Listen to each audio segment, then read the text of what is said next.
The girl was clearly only 7 years old. But her adoptive mother noticed she had the physical characteristics of an adult woman, recalling how she had always deliberately sought to get close to her husband. Kelly immediately decided to give her up for adoption. Unexpectedly, her husband flatly refused, as the two remained deadlocked.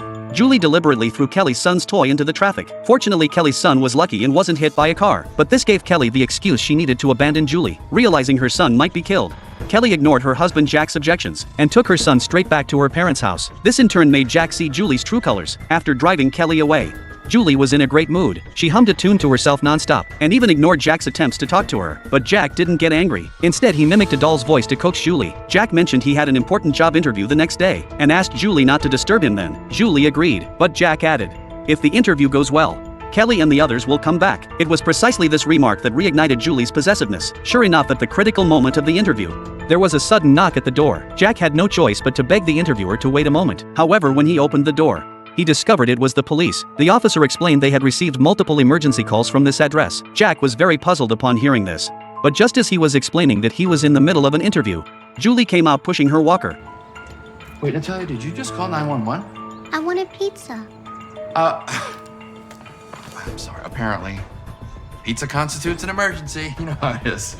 After finally getting the police to leave, Jack had lost his chance at the interview. Jack instantly lost his temper. Just then Julie confronted him, asking if he was mad at her. Although he was furious inside, Jack remained very restrained when speaking to Julie. But Julie looked completely unconcerned, saying she was indeed a little hungry. But calling the police just because she was hungry was simply outrageous. It was then that Jack finally realized just how dangerous she was. Recalling the sudden visit from Child Protective Services a few days earlier, Jack finally realized that Julie must have secretly made that call as well. At that moment, Jack finally agreed with Kelly's assessment. Facing reality, he went to find Kelly. When she saw Jack bring Julie over, Kelly decided to have a talk with Julie. Julie still didn't grasp the seriousness of the situation. Hearing her call her mommy, Kelly hurriedly stopped her and confronted Julie as if she were an adult. "What will it take for you to disappear?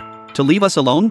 You've already made us pay for your surgery. Now do you want more money?" At that moment, Jack was inside greeting his sons. But because he favored Julie, his sons wouldn't even speak to him. Just then Kelly's cries for help echoed from the yard. Michael! Michael, help! Oh my God, Chris! Shortly after, an ambulance arrived at the scene. Fortunately, the voltage of the fence where Kelly had fallen was very low, and her arm had only suffered a minor burn. After the paramedics treated her, they left the scene. It wasn't until then that Kelly told Jack she hadn't fallen at all. It was Julie trying to kill her again.